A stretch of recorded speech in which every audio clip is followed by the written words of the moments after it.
ක්‍රිසිතමන්තුල ආදරණීය සහෝදර සහෝදරයනි, ජේසුස් වහන්සේ කුරුස ගසේදී පවසපු ඒ අවසාන ශුදු වාක්‍ය හත අපි බොහෝ වෙලාවට අපගේ මේ සම්වල මහා සෙකුරාදා මෙනෙහි කරනවා සහ ඒ වාක්‍ය හත අපගේ ජීවිතයට සම්බන්ධයි. ඒ වගේ මේ ශුදු වාක්‍ය හත තුළ අපිට ජේසුස් වහන්සේගේ හදවත ඒ වගේම ජේසුස් වහන්සේ ඔබ මා වෙනුවෙන් ගෙනා ගැලවීම මුළු විශ්වයටම ගෙනා ගැලවීම ගැන බොහෝ දේ අපිට උන්වහන්සේ උගන්වනවා. එනිසා අපි උත්සාහ කරමු මේ ජේසුස් වහන්සේ පවසපු ශුදු වාක්‍ය හත ගැන සාමාන්‍ය හොඳ අවබෝධයක් ලබා ගන්නට. ඒතර මේ ජේසුස් වහන්සේ පවසන ශ්‍රී වාක්‍ය හත අපි දකිනවා ශුදු සුවිශේෂ හතරෙම මේ විදිහට අපි මතයුතුමාගේ සහ ශුදු මාක්තුමාගේ සුවිශේෂ දෙක ගත්තාම අපි දකින්නේ මේ ශුදු වාක්‍ය හතෙන් එකයි. ඒ තමයි මාගේ දෙවියනි ඔබ මා අත්හැරියේ මන්ද.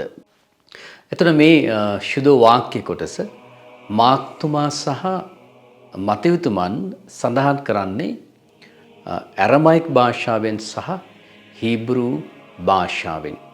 ඒලි ලාමා සබක්තාන කියන වචන ඔබ අහලා තියෙනවා එක. එතකොට ඇරමයික් සහ හීබ්‍රු භාෂාවෙන් තමයි ශුදු මාක්තුමා සහ ශුදු මතයුතුමා මේ ශ්‍රී වාක්‍ය සඳහන් කරන්නේ. ඊළඟට අපි දකිනවා ශුදු ලූක්තුමාගේ සුවිශේෂී 23 වෙනි පරිච්ඡේදයේ ජේසුස් වහන්සේ කුරුස ගසේ සිට පවසන ශ්‍රී වාක්‍ය තුනක්. ජේසුස් වහන්සේ පවසන පියාණන් ඔවුන්ට කමාව මැනව ඔවුන් කරන දේ ඔවුන් නොදනී කියලා ජේසුස් වහන්සේ ශුදු ලූක්තුමාගේ සුවිශේෂී පවසනවා. ඊට පස්සේ ඇත්තෙන්ම මම ඔබට කියමි ඔබ මා සමග අදම පාරාදීසයේ සිටින්නේ කියලා ජේසුස් වහන්සේ සමග දකුණේ ඇනගසපු සොරාට ජේසුස් වහන්සේ පොරොන්දුවක් දෙනවා. ඒ වගේම 23 වෙනි පරිච්ඡේදයේ 46 වෙනි වගන්තිය පියාණන් ඔබගේ හස්වලට මාගේ ආත්මය බාර දෙමි කියලා ශුදු ලූක්තුමා සඳහන් කරනවා. ඒතර ශුදු ලූක්තුමාගේ සුවිශේෂයේ ජේසුස් වහන්සේගේ අවසාන ශ්‍රී වාක්‍ය හතෙන් තුනක් සඳහන් වෙනවා. ඊට පස්සෙ අපි දකිනවා ශුදු ජුවාම්තුමාගේ සුවිශේෂයේ 19 වන පරිච්ඡේදයේ තව ශුදු වාක්‍ය කොටස් තුනක් සඳහන් වෙනවා. එහිදී ජේසුස් වහන්සේගේ මෑණියන් දේවමාතන් වහන්සේ සහ ජුවාම් අපොස්තලතුමාව දැක ජේසුස් වහන්සේ පවසන ස්ත්‍රිය මෙන්න ඔබගේ පුත්‍රයා කියලා. ඒ වගේම ජුවාම්තුමාට පවසනවා පුත්‍රය මෙන්න ඔබගේ මෑණියෝ කියලා. ඒ වගේම ජුවාම්තුමා සඳහන් කරනවා ජේසුස් වහන්සේ කුරුස ගසේදී පැවසුවා මට පිපාසයි කියලා. මට පිපාසයි කියන දේ. ඒ වගේම අවසානයේ ජේසුස් වහන්සේ සියල්ල නිමාවිය කියලා ශුදු ජුවාම්තුමාගේ සුවිශේෂයේ සඳහන් කරනවා. එතකොට ශුදු මාක් සහ ශුදු මතයුතුමාගේ සුවිශේෂ දෙකේ අපි දකින්නේ එක ශුදු වාක්‍ය කොටසක්. ඒ වගේම ශුදු ලූක්තුමාගේ සුවිශේෂයේ අපි දකිනවා ශ්‍රී වාක්‍ය කොටස් තුනක්. ඒ වගේම ශුදු ජුවාම්තුමාගේ සුවිශේෂයේ අපි දකිනවා ශ්‍රී වාක්‍ය කොටස් තුනක්. හදන සහෝදර සහෝදරයනි, ඇයි ශුදු සුවිශේෂ හතරක් අපිට ශුද්ධාත්මන වහන්සේ ලබා දීලා තියෙන්නේ? මා විශ්වාස කරනවා මේ සුවිශේෂ හතරෙන්ම තමයි අපිට ඒ ක්‍රිස්තුස් වහන්සේගේ නියම සුපුවත ලැබිලා තියෙන්නේ. ඒ නිසා මේ සුපුවත් හතර තුලින්ම අපි ජේසුස් වහන්සේ මේ කුරුස ගසේදී පවසන වචන ගැඹුරින් මෙනෙහි කරද්දී අපි දකිනවා මේ සුපුවතේ සම්පූර්ණත්වය. ජේසුස් වහන්සේ කුරුස ගහ මත සිට පැවසුවේ වදන්වල. ඒ නිසා අපි උත්සාහ කරමු මේ එක ශුදු වචන කොටස් සමග ශ්‍රී වාක්‍ය තුල ජේසුස් වහන්සේ ඔබට මට කතා කරලා පවසන්නේ මොකක්ද සහ අපි ඒ තුලින් ක්‍රිස්තුස් වහන්සේගේ දුක් ප්‍රාප්තියට සහ උන්වහන්සේ අපිට ලබා දුණු ගැලවීමට තව තවත් ගැඹුරින් සම්බන්ධ වන්නට උත්සාහ කරමු.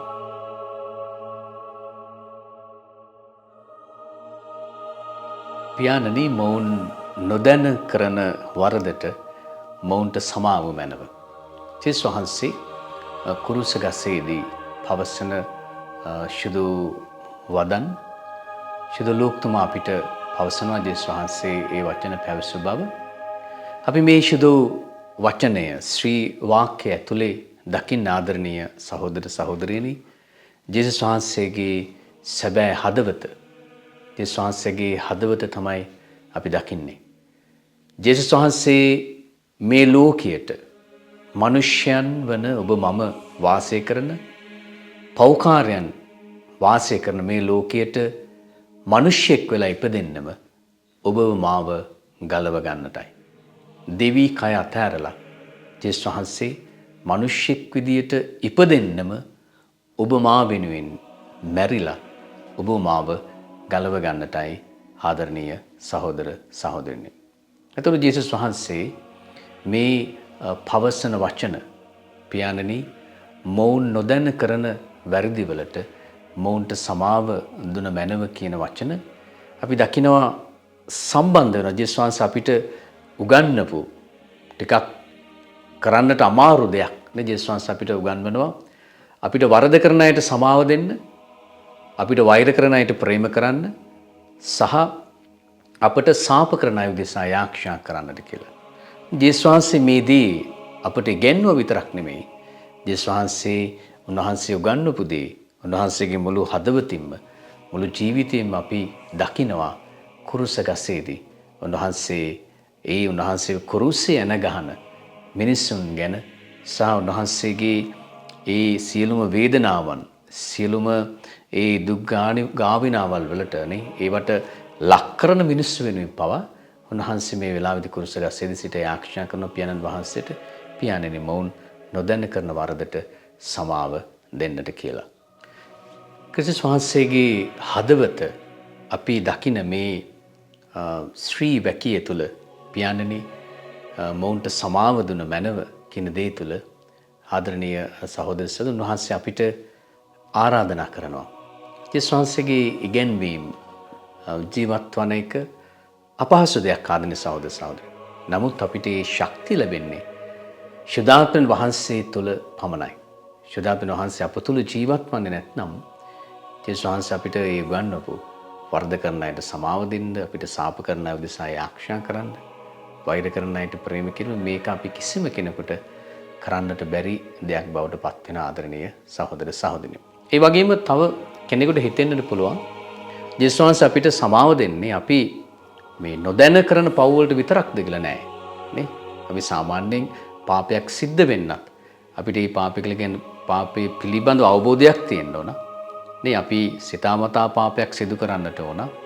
නමුත් මෙතන මේ ජේසුස් වහන්සේ හා සම්බන්ධයේ කුරුසේ යන ගැසීම ජේසුගේ මරණය ගැන විශේෂයෙන්ම ජුදා ජාතීන්ට සම්පූර්ණ අවබෝධය තිබුණේ නැහැ. ඔවුන් බොහෝ දෙනෙක් ජේසුස් වහන්සේ දෙවියන් වහන්සේගේ පුත්‍රයා කියලා ඇත්තටම පිළිගත්තේ නැහැ. ඒතර අපි දකිනවා එක පැත්තකින් ඊශ්‍රායෙල් ජාතියේ බොහෝ දෙනෙක් හිතුවේ ජේසුස් වහන්සේ දෙවියන් වහන්සේට අගෞරව කරන කෙනෙක් විදියට. ඉතින් එක පැත්තකින් ජේසුස් වහන්සේ වුන් ගැන දෙවියන් වහන්සේට කන්නලව් කරනවා. මොවුන් දන්නේ නැහැ. ඔවුන් මේ කරන පාපී බරපතලකම ගැන කියන දේ ජේසුස් වහන්සේ පියාණන් වහන්සේට පවසනවා. ඒ වගේම ආදරණීය සහෝදර සහෝදරියනි මිනිස් ඉතිහාසයේ සිදුවුණු බරපතලම අපරාධය තමයි දෙවියන් වහන්සේව මේ ලෝකේ මිනිසයන් එල්ලලා කුරුස යන ගහලා මැරීම. මේ ලෝකයේ සිදුවන අනිකුත් සියලුම අපරාධයන්ට වඩා සැබවින්ම බරපතලම අපරාධය වන්නේ මිනිසයන් දෙවියන් වහන්සේ වෙල්ලලා කුරුසේ ඇන ගහලා මරණ එක. එතකොට මේ දරුණු මේ පාපය ඇතුලේ ජේසුස් වහන්සේ පියාණන් වහන්සේට කන්නලව් කරනවා. පියාණනේ මොවුන්ට සමාව දෙන්න කියන දේ. එතකොට ජේසුස් වහන්සේ මේ කුරුස ගහ මත ඉඳගෙන පූජකවරයෙකුගේ කාර්ය කරන්න. ජේසුස් වහන්සේ අපගේ ශුද්ධ උත්තම පූජකයාණන් පියාණන් වහන්සේට කන්නලව් කරනවා. මේ පාපයට ජේසුස් වහන්සේ කුරුස යන ගහන පාපයට ඒ සම්බන්ධ වන සියලුම දෙනාට සමාව දෙන්නට කියලා. ඒ වගේම සැබවින්ම ජේසුස් වහන්සේගේ කුරුසේ මරණයට වග කියන්නට ඕනෙත් ඔබ සහ මම අප සියලු දෙනාම අපගේ පාපයන් නිසායි උන්වහන්සේ මරණයට යටත් වුණේ. එනිසා ජේසුස් වහන්සේ අප සියලුම දෙනාව ශුද්ධ දෙවියන් වහන්සේ වෙතට ඔසවන ඒ උත්තම පූජකයෙකුගේ යාඥාවක් අපි දකිනවා. පෙන් වහන්සේට කන්නලව් කරද්දී සමාව දෙන්නට කියලා ආදරණීය සහෝදර සහෝදරියනි.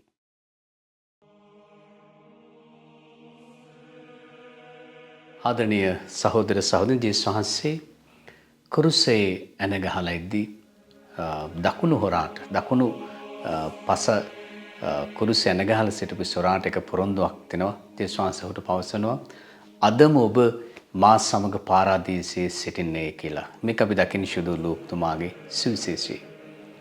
එතකොට ජේසුස් වහන්සේ මේ දකුණු පස හොරාට ඒ පොරොන්දුව ගැලවීම ලබා දෙන්නට, ඒ වගේම ඒ ගැලවීම වම්පස ඇනගහපු සොරාට නොලැබෙන්නටත් හේතුව මොකක්ද?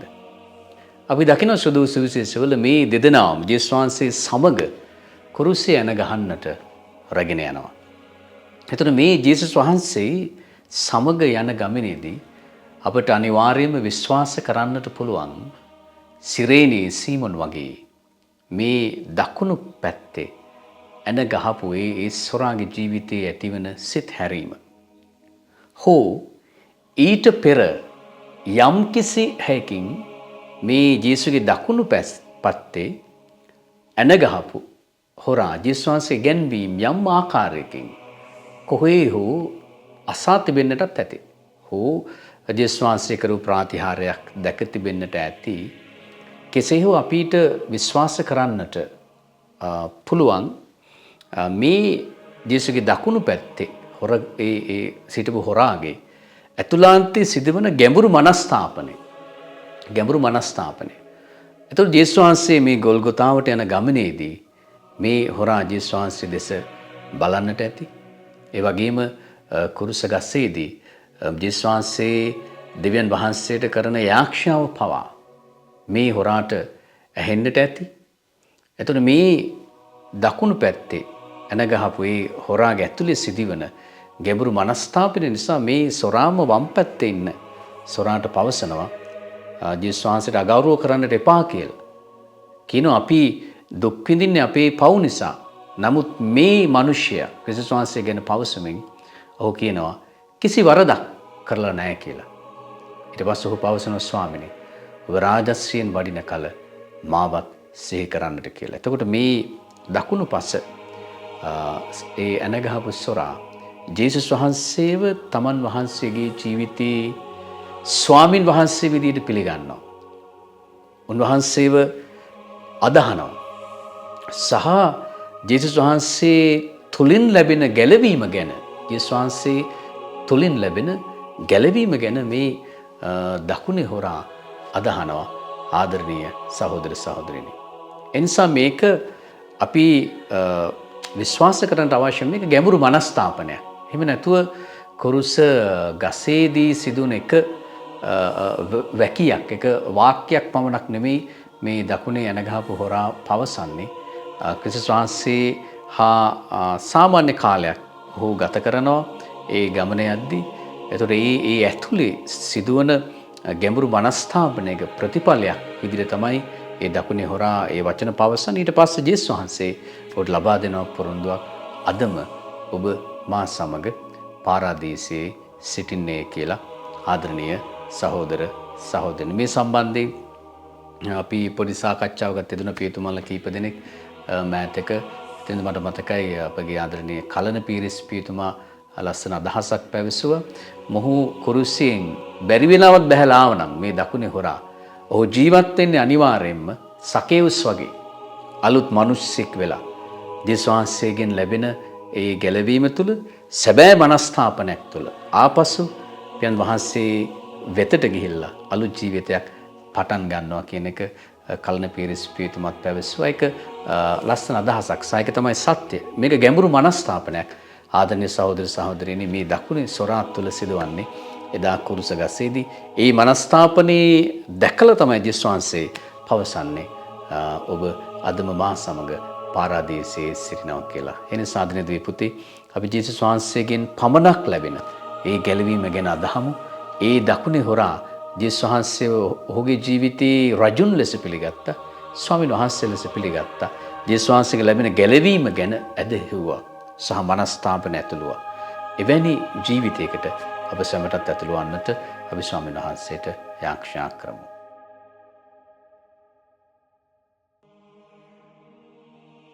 ක්‍රිස්තු මන්තුලාදරණීය සහෝදර සහෝදරයනි, ජේසුස් වහන්සේ කුරුසය මතදී පවසපු තුන්වන ශ්‍රී වාක්‍ය, ස්ත්‍රිය මෙන් ඔබගේ පුත්‍රයා, පුත්‍රය මෙන් ඔබගේ මෑණියෝ. මේ වෙලාවේදී අපි දකිනවා ජේසුස් වහන්සේගේ අම්මව ජුවාම් අපොස්තලතුමාට බාර කරනවා සහ ඒකින් සංකේතවත් කරන්නේ දේවමාතන් වහන්සේව අප සියලු දෙනාගේම ස්වර්ගීය මෑණියන් බව, ඒ වගේම ජේසුස් වහන්සේ දේවමාතන් වහන්සේව සුදු ස්වභාවයේ ඒ අම්මා විදියට, මෑණියන් විදියට ඒ වගකීම දේවමාතන් වහන්සේට පැවරීම සහ ජේසුස් වහන්සේ අපේ නුතුන් වහන්සේ ඉල්ලනවා ඒ අම්මා කෙනෙක්, ඒ වගේම පුතෙක් දුවෙක් අතර තියෙන සම්බන්ධතාවය ස්වර්ගීය දේව අම්මා සමග ඔබ මම පවත්වාගෙන යා යුතු බව ජේසුස් වහන්සේ මේ ශ්‍රී වැකිය තුළින් අපිට අනාවරණය කරනවා. ආදරණීය සහෝදර සහෝදරියනි, ස්ත්‍රිය මෙන් ඔබේ පුත්‍රයා, ඒ වගේම ජේසුස් වහන්සේ පවත්වනවා ජුවාම් අපොස්තලතුමාට මෙන් ඔබගේ මෑණියන් විදියට. ආදරණීය දුවේ පුතේ, අපි කල්පනා කරලා බලන්නට අවශ්‍ය වෙනවා දේවමාතන් වහන්සේ සමග ඔබ මම තියෙන ඒ සම්බන්ධතාවයේ ගැඹුර මොන වගේද කියන කාරණාව. මුලින්ම අපි ජේසුස් වහන්සේගේ මෑණියන්ගේ ජීවිතයෙන් ඉගෙන ගන්නට අවශ්‍යයි. ඊටා ඒ ගැඹුරු වැදහිල්ලක් ඇය තුළ තිබුණ දෙවියන් වහන්සේ කෙරෙහි. ඒ සියල්ල දෙවියන් වහන්සේ වෙතට එසවුවා. ඒ සියල්ල සිත් නිදාන් කරගත්ත කියලා සුදු වචනය අපිට උගන්වන්නේ ඒකයි. ඒ සියල්ල දෙවියන් වහන්සේ වෙතට එසවුවා. ඒ වගේම දේව අම්මට අපි පවසනේ නමක් තමයි වික්ෂූප අම්මා. කුරුසිය දරාගෙන ගියා. මේ වෙලාවේදී ජේසුස් වහන්සේගේ කුරුසිය පාමුල දේවමාතන් වහන්සේ ඉන්නේ. කුරුසිය දරාගෙන ගියා. ඇගේ හදවත කඩුවකින් අනිනු ලැබුවක් මෙන් තුවාල වෙනවා කියලා සීමොන් දිවැසිවරයා පැවසුවා. ජේසුස් වහන්සේගේ කල්වාරි ගමනේදී දේවම්ම නිරන්තරයෙන්ම ජේසුස් වහන්සේ සමග හිටිය. ආදරණීය සහෝදර සහෝදරියනි, අපි කතෝලික සභාවේ ශුද්ධවන්තයන්ගේ ජීවිත දිහා බලද්දී අපි දකින ප්‍රධානම දෙයක් තමයි මේ සියලුම ශුද්ධවන්තයන් දේවමාතන් වහන්සේ හා ඊටා ගැඹුරු සම්බන්ධතාවයක් පවත්වා ගත්තා. දේවමාතන් වහන්සේ නිරන්තරයෙන්ම ඔබ මා වෙනුවෙන් ස්වර්ගයේ පියනන් වහන්සේ ඉදිරියේ කන්න ලව් කරනවා. එතකොට මේ මැදිහත් බව, මාතෘක ප්‍රේමය, රැකවරණය අපි ඇත්තටම ජීවමානව දිනපතා අත්දකින්නට යනවා. අපි අපගේ ස්වර්ගීය මාතාවන් වන දේව මෑණියන් හා සම්බන්ධ වුණොත්. ආදරණීය සහෝදර සහෝදරියනි, ඉතින් අපි මේ ශ්‍රී වැකිය තුළ අපිට වඩාත්ම වැදගත් වෙන්නේ මේ කාලේ නේ යාක්ෂාවට ලොකු තැනක් නොදෙන පරම්පරාවක ඔබ මම ජීවත් වෙන්නේ. ඉතින් අපිට පුළුවන් ජපමාලය සහ ඒ වගේම 15 පන්තිය යාක්ෂා කරන්න. ඒ වගේම ජේසුස් වහන්සේගේ ඒ අභිරහස් ජපමාලය යාක්ෂා කරද්දී සුදු අභිරහස් සමග ජේසුස් වහන්සේගේ ගැලවීම අභිරහස් වලට සම්බන්ධ වෙලා දේව අම්මා සමග ගැඹුරු සම්බන්ධතාවයක්, ස්වර්ගීය අම්මා සමග ගැඹුරු සම්බන්ධතාවයක් ඇති කර ගන්නට අපි උත්සාහ කරමු. ඒ වගේම මෙතන ජේසුස් වහන්සේ පවසන ස්ත්‍රිය කියන වචනය අපි ඒක ගැඹුරින් ඉගෙන ගන්නදී අපි දන්නවා ඒකේ කිසිම අවස්ථාවක දේව අම්මාට කරන ගෞරවයේ අඩුවක් ජේසුස් වහන්සේ මෙතනදී කරන්නේ නැහැ. ඒ ස්ත්‍රිය කියන පදය ඇතුලේ අපි ඒක ග්‍රීක වචනය දිහා බලද්දී අපි දකිනවා සහ ඒ වගේම ඒ වචනේ ගැඹුරට අපි අධ්‍යයනය කර දකිනවා ජේසුස් වහන්සේ දේව අම්මට තියෙන ගෞරවයේ කිසිම ආකාරයකින් අඩුවක් මෙතන කරන්නේ නැහැ. නමුත් දේවමාතන් වහන්සේ ඔබට මට ඒ වගේම සුදු සභාවට දේව අම්මව ලබා දීම තමයි මෙතන සිදු කරන්නේ. හරියට දේව අම්මා අලුත් ඒව වගේ මිනිස්ය සංහතිට පාපය එන්නේ අපි ආදී මව්පියන්ගේ පාපය නිසා. නමුත් දේවමාතන් වහන්සේ ගැලවීමට සම්බන්ධ වෙනවා නව ඒව විදියට. ඒ නිසා ජේසුස් වහන්සේ මේ ස්ත්‍රිය කියලා අමතද්දී ඒ පදයේ ඇතුලේ අපි දකින්නේ ගැලවීමට සම්බන්ධ වෙන, මිනිස්යන්ව ගලව ගන්නට උපකාරී වන අපගේ මැදිහත් කාර්ය මේ දේව අම්මා බවයි. ඒ නිසා ආදරණීය දිවි පුතේ, ඔබගේ මගේ ජීවිතයේ ගැලවීමට ඔබගේ මගේ ජීවිතයේ ශුද්ධවන්තකමට. ඒ වගේම මේ ලෝකයේ තුල ඔබ මම පාපය සමග කරන ඒ සටන වේවා. ඔබගේ මගේ ජීවිතයේ කුරුසේ දරාගෙන යන ගමන වේවා. අපි හැම වෙලාවෙම දේව අම්මගේ අතින් අල්ලාගෙන යමු. අපි යාක්ෂා කරමු. ඒ දේව අම්මගේ ඒ සලු සෙවණෙහි හැමදෑම අපි මැරෙනතුරුත් මරණින් පසුවත් ඒ සලු සෙවණෙහි රැකවරණ අපට ලබා දෙන්නට කියලා. පුත්‍රය මෙන්න ඔබේ අම්මා.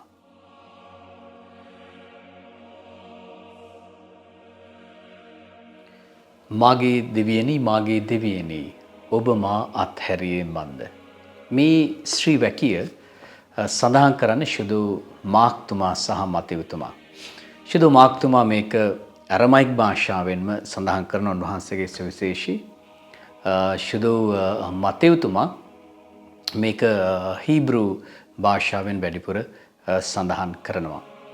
එතකොට ජේසුස් වහන්සේ මේ වෙලාවේදී මේ පවසන වචන ගීතාවලිය 22 තුලත් මේ වචන සඳහන් වෙනවා. ඉතින් මේ ගීතාවලිය 22 අපිට යාක්ෂාවට සම්බන්ධ කරගන්න පුළුවන් නම් ආදී දීපති එකේ තියෙනවා මිනිසෙක් විදියට දාවිත් ඒ විඳපු වේදනාවල් සහ ශුදු දෙවියන් වහන්සේ තුල ඒ ලබන ගැලවීමේ පොරොන්දුව සහ දෙවියන් වහන්සේ ඔහුව ඒ ශක්තිමත් කරන අවසානයේ ජය ස්වාමීන් වහන්සේ තුලින් ලබන බව ඒ ගීතාවලිය 22 සඳහන් වෙනවා. ඒතර අපි දැන් මේ ගීතාවලිය 22 මේ වචනම තියෙනවා. ඒ ආරම්භයේදී මාගේ දෙවියනි ඔබ මා අත්හැරී මන්ද කියන දේ.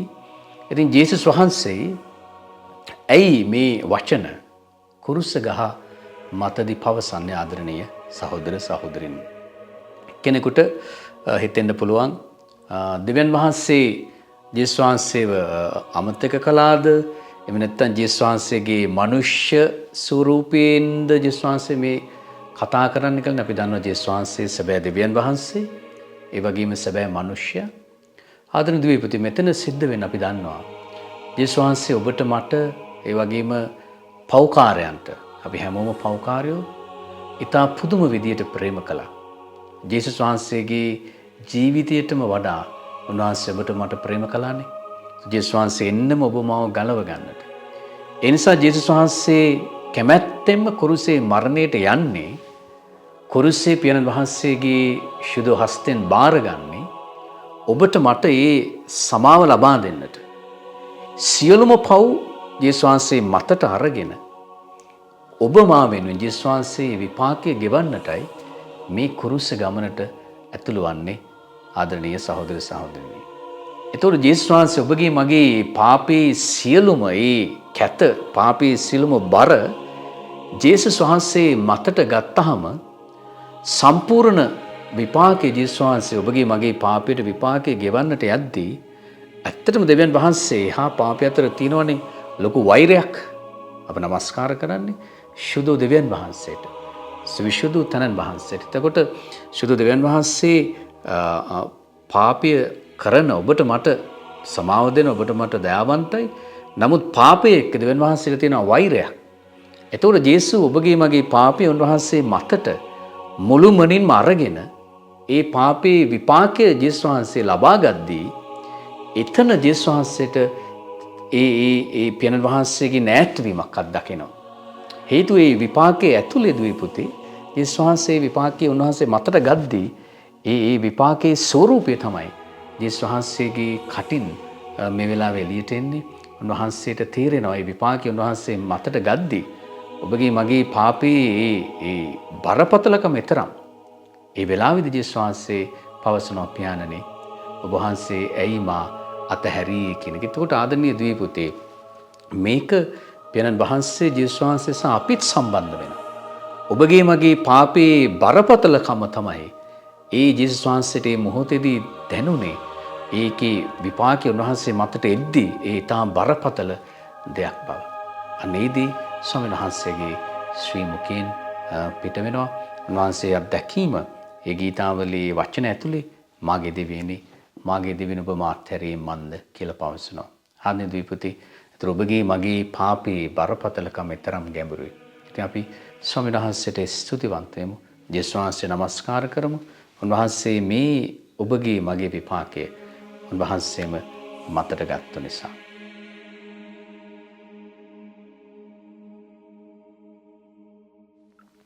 ආදරණීය සහෝදර සහෝදරයනි, ජෝම්තුමා පවසන ජේසුස් වහන්සේ කුරුස ගසේදී මට පිපාසයි කියලා පැවසු බව මේ ශ්‍රී වැකිය තුළ ජේසුස් වහන්සේ පවසපු අපි එක පැත්තකින් දකිනවා ජේසුස් වහන්සේ ලොකු පිපාසයකින් ඉන්නේ.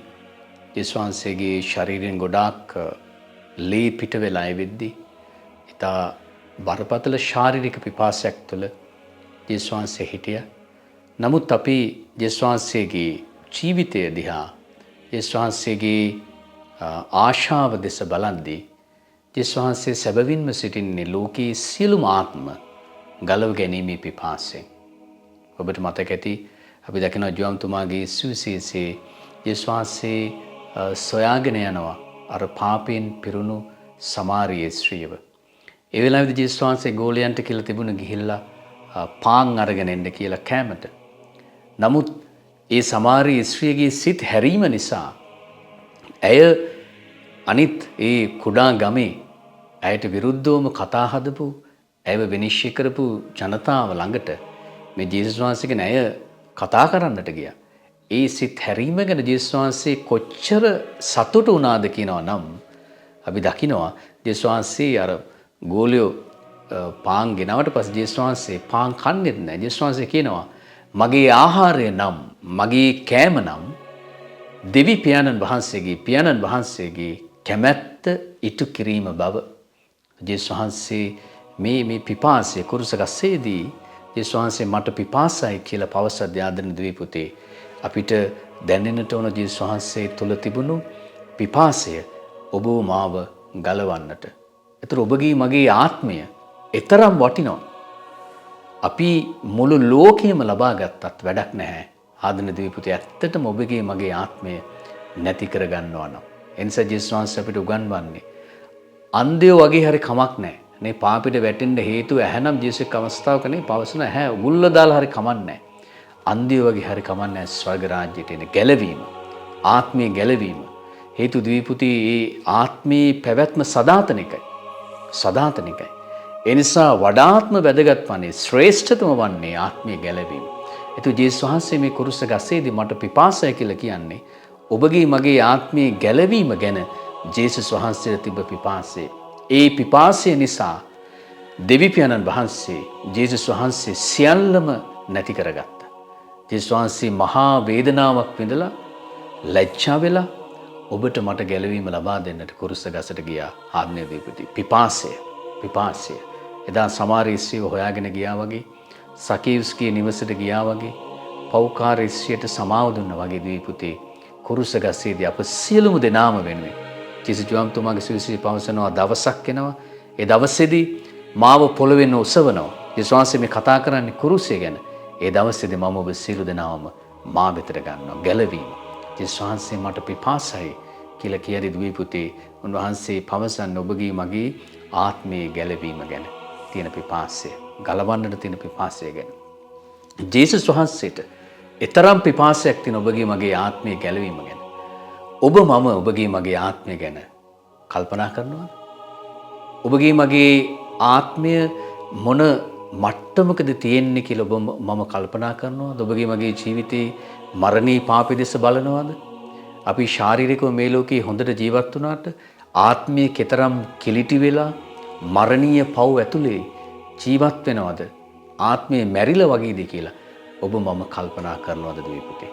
ජේසුස් වහන්සේ තුල තිබුණු පිපාසයට අපි උන්වහන්සේට ස්තුතිවන්ත වෙමු. උන්වහන්සේ අපට ලබා දීපු ගැලවීමට ඒ වගේම අපේ ආත්මීය ගැලවීම ගැන අපි නලංගු වන්නට ඕන මීට වඩා. අපි ස්වාමීන් වහන්සේට යාඥා කරමු. ඒ පිපාසය, ඒ දැවෙන පිපාසය අපගේ ආත්මීය පිරිසිදුකම ගැන අප හැමතෙම ලබා දෙන්නට කියලා. ආමෙන්.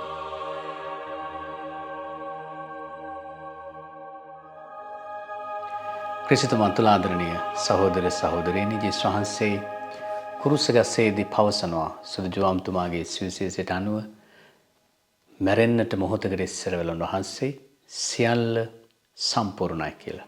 සියල්ල සම්පූර්ණයි. ජේසුස් වහන්සේ පවසන මේ ශ්‍රී වැකියේ තේරුම මොකක්ද? අපි දන්නවා ආදරණීය දීපුතේ ජේසුස් වහන්සේ මේ කල්වාරි ගමනේ කුරුස ගසේදී උන්වහන්සේ ඇත්තටම ගනුදෙනුවක් කළා. ගනුදෙනුවක්. ඔබගේ මගේ ජීවිතයේ සියලුම දේ උන්වහන්සේ ගත්තා උන්වහන්සේ මතට. උන්වහන්සේගේ ජීවිතයේ තිබුණු සියලුම දේවල් ඔබට මට ලබා දුන්නා. ගනු දෙනු. ඔබගේ මගේ ජීවිතයේ ආත්මේ තුවාල ජේසුස් වහන්සේ ශාරීරිකව උන්වහන්සේගේ ශරීරයට තුවාල ලබාගෙන කසපහර විඳමින් ජේසුස් වහන්සේගේ ශරීර දීපුතේ තුවාල 5000කට වැඩි ඒ තුවාල උන්වහන්සේ ලැබුවේ ඔබ මාව සුව කරන පිණිස. මුලින්ම ආත්මයේ සුවය, ආත්මයේ ඇතිවන ඒ තුවාලවල පාපයන් වල සුවය. ඒ වගේම උන්වහන්සේ කැමති අයට මේ ලෝකේ ලබා දෙන ශාරීරික සුවය. ඒතර උන්වහන්සේ තුවාල ලැබුවේ අපිව සුව කරන පිණිස. ජේසුස් වහන්සේ නිර්වස්ත්‍ර වෙනවා. ඒතර ඔබ සහ මම අපේ පාපය නිසා ශුද්ධ දෙවියන් වහන්සේ ඉදිරියේ නිර්වස්ත්‍රව වගේ සිටින්නේ. ඔබට මට අභිමානයක් නැහැ ඔබගේ මගේ පාපය නිසා. ඒතර ජේසුස් වහන්සේ කුරුස ගහ මතදී නිර්වස්ත්‍ර වෙලා දෙවියන් වහන්සේ ඉදිරියේ ඔබ මාව ධර්මිෂ්ඨ බවට පත් කරනවා. ආදරණීය සහෝදර සහෝදරියනි, ධර්මිෂ්ඨකම නැමැති ඒ සුදු වස්ත්‍රය උන්වහන්සේ ඔබට මට ලබා දෙනවා. ඒතර ජේසුස් වහන්සේ කුරුස ගසේදී දුප්පත්. උන්වහන්සේ පිපාසයෙන් ඉන්නේ. උන්වහන්සේගේ ශරීරයේ ඇඳුම් නැහැ. උන්වහන්සේට වාසස්ථානයක් නැහැ. උන්වහන්සේව කුරුසේ එල්ලලා. ඒතර උන්වහන්සේ කුරුස ගසේදී දුප්පත්. උන්වහන්සේ දුප්පත් වෙන්නේ ඔබ මාව දෙවියන් වහන්සේ ඉදිරියේ පොහොසත් කරන්න. ඔබගේ මගේ දුප්පත්කම උන්වහන්සේ ගන්නවා. දෙවියන් වහන්සේ ඉදිරියේ පුත්‍රයාණන් වහන්සේට තිබෙන පොහොසත්කම උන්වහන්සේ ලබා දෙනවා. ගනුදෙනු. අවසානයේ ජේසුස් වහන්සේ ඔබගේ මගේ මරණය උන්වහන්සේ මතට ගන්නවා. ආදරණීය දීපුතේ. ජේසුස් වහන්සේ මරණය උන්වහන්සේ මතට අරගෙන උන්වහන්සේ තුල තිබුණු ඒ ජීවනය ඔබට මට ලබා දෙනවා. ආයසරයක් අපි දකිනවා ගනුදෙනු.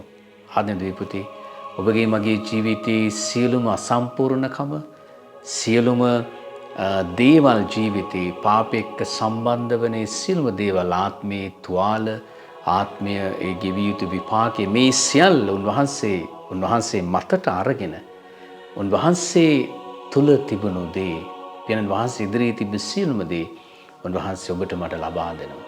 ගනු දෙනු.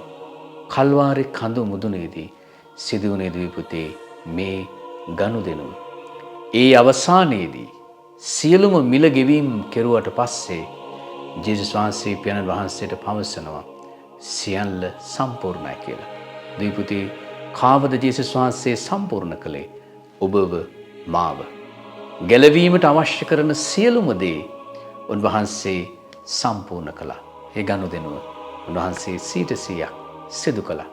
ඔබගේ මගේ පාපයට මිල මුළුමනින්ම ජේසුස් වහන්සේ ගෙවුවා. ඔබ මා ධර්මිෂ්ඨ නිසා නෙමෙයි උන්වහන්සේ මිල ගෙව්වේ. ඔබ මා පෞකාරයන්ව සිටියදීම ජේසුස් වහන්සේ දුවේ පුතේ ඒ මිල ගෙවලා ඔබ මාව ගලව ගත්තා. ජේසුස් වහන්සේ එකයි පවසන්නේ සියල්ල සම්පූර්ණයි කියලා.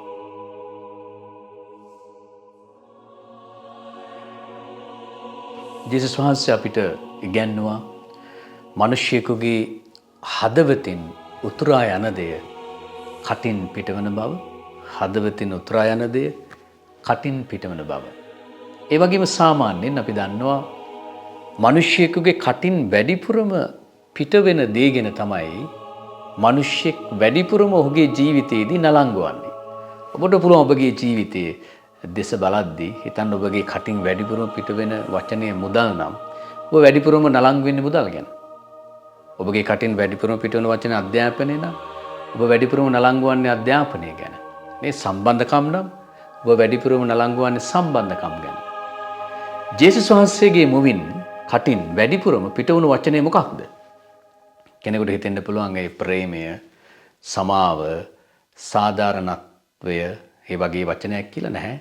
ජේසුස් වහන්සේගේ කටින් වැඩිපුරම පිට වුණු වචනේ තමයි දුවේ පුතේ පියාණනි යන වචනේ. සුදු බයිබලයේ ජේසුස් වහන්සේගේ වචන අපි දිහා බලද්දී ඒක අපි නිකන් ගණනය කරලා බැලුවොත් පියාණනි කියන වචනේ තමයි අබ්බා පියාණනි කියන වචනේ තමයි ජේසුස් වහන්සේගේ මුවෙන් වැඩිපුරම පිට වුණු වචනේ ආද්නේ දුවේ පුතේ. ඇයි ඒ?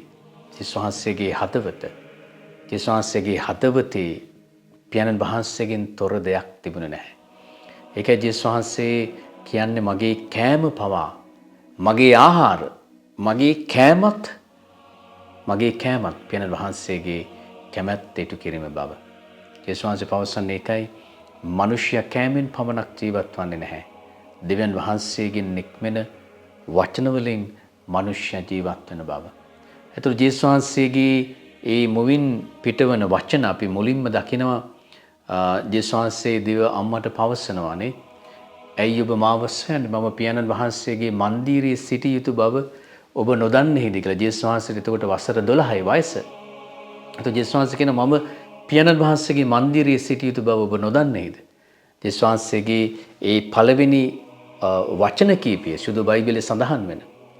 ජේසුස් වහන්සේගේ මරණයට පෙර ජේසුස් වහන්සේගේ අවසාන වචන කීපයේ ජේසුස් වහන්සේ කියනවා පියාණනි වහන්සේගේ හස්තවලට මාගේ ප්‍රාණය මාගේ ආත්මය බාර දෙමි කියලා පවසනවා. ආදරණීය පුතේ ඔබ සහ මම සුදු දෙවියන් වහන්සේට පියාණන් වහන්සේට ජීවිතයේ දෙන තැන මොකක්ද? අපි ජේසුස් වහන්සේගේ ජීවිතය අනුසාර කරමින් අපි ජේසුගේ ගෝලියෝ සහ ජේසුස් වහන්සේගේ ගැන්වීම් තමයි අපිට මේ ලෝකේ ජීවත් වෙද්දී වැදගත්ම. අපි මේ ගමනක ඒ කතෝලිකයන් විදියට ක්‍රිස්තියානින් විදියට අපි මේ යන ගමනේදී අපි සුදු පියාණන් වහන්සේට දෙන තැන මොකක්ද? අපි උදේ පාන්දර නැගිටලා මේ ඇඳ ළඟ දැන ගහලා සුදු පියාණනි මම වහන්සේගේ පුතෙක් මම වහන්සේගේ දුවෙක් මගේ ජීවිතය වහන්සේට බාරයි. පියාණන් වහන්සේ ඔබට මට ඒ සුදු පියාණන් වහන්සේ හා තියෙන සම්බන්ධතාවය මොකක්ද? අපි ජේසුස් වහන්සේගෙන් ඉගෙන ගනිමු. අපගේ හදවතේ ඒ වැඩිපුරම ඉඩ පියාණන් වහන්සේට අපි ලබා දෙමු. අපේ ජීවිතේ පියාණන් වහන්සේ තමයි ඒ සියලු දේවල් වලට වඩා මේ ලෝකයේ සියලුම දේවල් වලට වඩා ඉහළින්ම සුදු දෙවියන් වහන්සේව අපි සලකමු. අපි උන්වහන්සේට නමස්කාර කරමු. ගෞරව කරමු. සහ ඒ සුදු පියාණන් වහන්සේ පුත්‍රන් වහන්සේ තුළින් අප වෙත ගෙනාවු ගැලවීමට අපි සුදු පියාණන් වහන්සේට ස්තුති ප්‍රශංසා කරමු. ආමෙන්.